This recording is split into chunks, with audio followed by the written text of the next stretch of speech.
Revelations, Train to Busan, Hell ബൗണ്ടിന്റെ ഒക്കെ director Yeon Sangho സംവിധാനം ചെയ്ത ഏറ്റവും പുതിയ കൊറിയൻ ക്രൈം ഇൻവെസ്റ്റിഗേഷൻ ത്രില്ലർ പടമാണിത്. ഇന്ന് ഈ സിനിമയെ കുറിച്ച്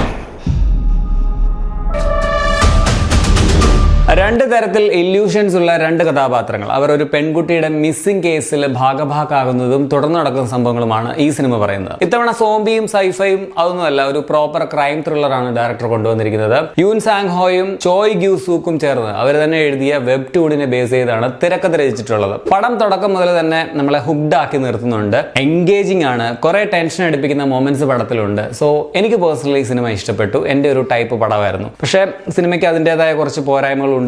മതവിശ്വാസം, മനുഷ്യത്വം ഇത് തമ്മിലുള്ള ഒരു ബോർഡർ ലൈനാണ് പടത്തിന്റെ പ്ലോട്ട് എന്ന് പറയാം. ഓവറായുള്ള അന്ധമായുള്ള വിശ്വാസം അതൊരാളെ ഭ്രാന്തനാക്കി മാറ്റുന്നതും തമ്മിലുള്ള ആ ഒരു അതിർവരമ്പാണ് സിനിമ കാണിച്ചു തരുന്നത്. അതുപോലെ തന്നെ ഇതിലെ ഒരു മെയിൻ ക്യാരക്ടറിന് പ്രതികാരം ചെയ്യാനുള്ള തോന്നൽ സ്ട്രോങ് ആയിട്ടുള്ളപ്പോഴും അതിനുള്ള സാധ്യത ഉള്ളപ്പോഴും അതിനെ എങ്ങനെ പക്വമായ രീതിയിൽ കൺട്രോൾ ചെയ്യുന്നു, അത് മെച്യൂർഡായ രീതിയിൽ ഒരു ക്രൈം സോൾവ് ചെയ്യാൻ എങ്ങനെ ഉപയോഗിക്കുന്നു എന്നുള്ളത് അതും എനിക്ക് നന്നായിട്ട് ഇഷ്ടപ്പെട്ടു. മികച്ച പെർഫോമൻസുകൾ തന്നെയാണ് പടത്തിന്റെ മെയിൻ ഹൈലൈറ്റ്. ഡിറ്റക്റ്റീവായിട്ട് വന്ന ഷിൻ ഹ്യൂബിൻ, അതുപോലെ പാസ്റ്ററായിട്ട് വന്ന റൂ ജൂൺ യൂൾ, രണ്ടുപേരും മികച്ച പെർഫോമൻസ് തന്നെയായിരുന്നു. അതുപോലെ തന്നെ വില്ലൻ കഥാപാത്രത്തിന്റെ ആ ഒരു ലുക്ക് തന്നെ പുള്ളിയെ കാണുമ്പോഴേ നമ്മൾ ഞെട്ടും. വളരെ അൺകംഫർട്ടബിൾ ആയിട്ട് നമുക്ക് തന്നെ ഫീൽ ചെയ്യും. ഇപ്പം വില്ലനാണ് ഗിടുവായിട്ട് തന്നെ അത് ചെയ്തിട്ടുണ്ട്. പക്ഷെ അത് കുറച്ചുകൂടി ബെറ്റർ ആയിട്ട്, കുറച്ചുകൂടി ആ ക്യാരക്ടർ സ്ട്രോങ് ആയിട്ട് എഴുതാമായിരുന്നു എന്ന് തോന്നി. ഇനി ടെക്നിക്കൽ സൈഡ് പറയുകയാണെങ്കിൽ പടത്തിന്റെ ക്യാമറ, കളറിംഗ് ഇതൊക്കെ വല്ലാത്തൊരു മിസ്റ്ററി മൂഡ് തന്നെ സൃഷ്ടിക്കുന്നുണ്ട്. പ്രത്യേകിച്ച് ഇതിലെ ഒരു മഴയുടെ പശ്ചാത്തലം എടുത്ത് തന്നെ പറയണം. ഞാൻ പുറത്തേക്കിങ്ങനെ മഴ പെയ്യുമ്പോൾ വൈകിട്ടാണ് പടം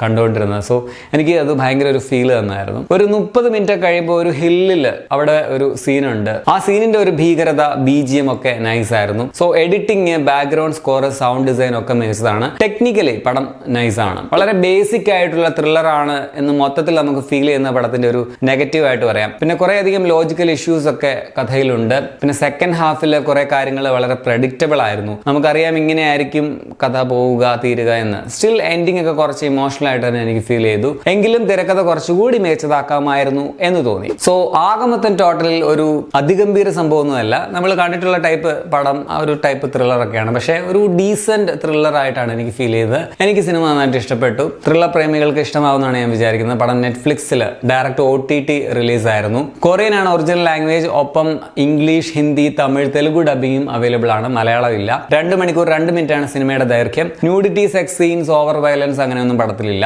അപ്പോൾ നിങ്ങൾ ഈ സിനിമ ആയിട്ടുള്ളവരാണ്, നിങ്ങളുടെ അഭിപ്രായം കമന്റിൽ രേഖപ്പെടുത്തുമല്ലോ. ശരി, അതാണ്.